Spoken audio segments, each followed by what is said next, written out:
You searched how to buy shares of Sono Group NV, and this short guide will show the main steps.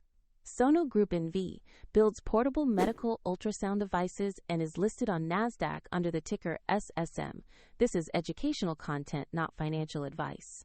To place an order, you need a broker, and I'll use eToro as an example to demonstrate the process.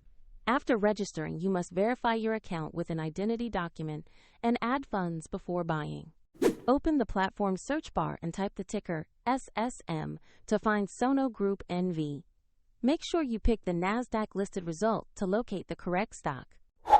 On the stocks page, review the company overview, recent news, and the price chart. Confirm the company name and NASDAQ ticker SSM so you are on the right asset. Click the Invest or Buy button. Select the amount you want to allocate and review the order details before confirming. If the market is closed, your order may be queued or executed according to the platform rules.